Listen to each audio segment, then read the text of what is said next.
It was a very unusual kind of meeting, sitting with an Indian Swami and one of the leaders in the Buddhist community, Christian community. There was a bunch of different religious people there, leaders, teachers.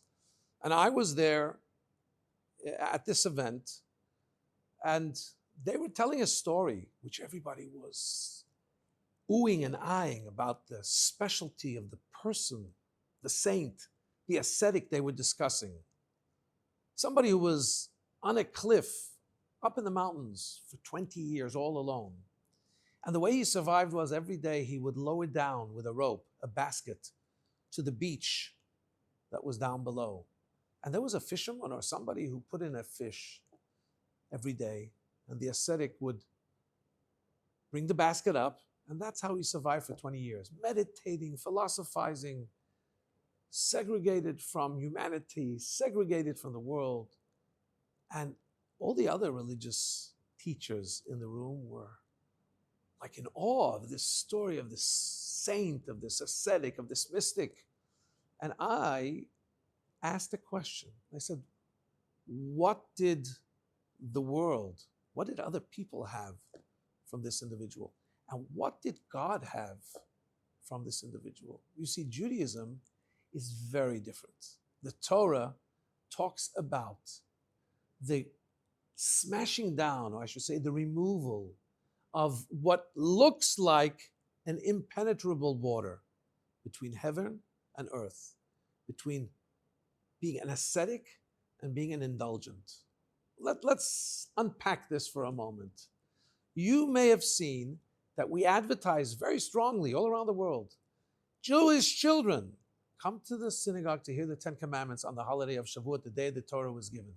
And you know what there'll be afterwards? Ice cream. Now I want to tell you a little inside scoop. Scoop, ice cream, inside scoop. Here's the scoop. There are plenty of pious people in the Jewish religion that usually stay far away from ice cream. Why?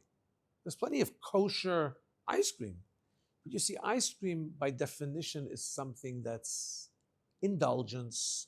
Usually people looking for nutritional value are not going to ice cream to meet their nutritional needs. It's sugar, it's cream, it's good tasting.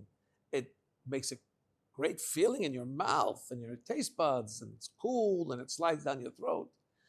But that's all about indulgence. So why are we advertising? Come to hear the 10 Commandments, which is the most epic relationship that God makes with this world, transmitting his wisdom, his inspiration to us. Why are we celebrating it with something so indulgent like cheesecake and ice cream? And the answer is because unlike that ascetic sitting on the mountain, Hashem's intention in giving the Torah is to bring heaven and earth together. Think about it. All the mitzvahs are about impacting the earthly experience with spirituality. It's about seeing a poor person and providing their needs. It's about creating a peaceful environment. It's about, let's think, it's about when you eat, make a blessing. When you eat, take the energy, do something good. So all the mitzvahs are all about this world and the spiritual world, rather than being two separate identities, two totally at odds. The higher worlds, the Elyonim and the Tachtonim, the lower worlds. On Shavuot, God brings both worlds together and says, there's peace now. You need to live your material life based on godly spiritual values. Your godly spiritual values need to express themselves also in the physical world. To sit for 20 years and meditate is great, as long as you're also fulfilling God's instructions to take care of those around you. To be mindful that the world is a world which needs to be impacted, changed by the Almighty. So, get those cheesecakes out. It's not just a means to an end to get the kids to come, so we talk about ice cream. It actually is also a prop.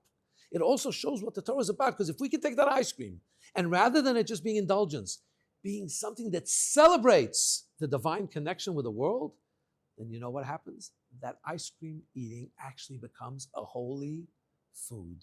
Enjoy your ice cream.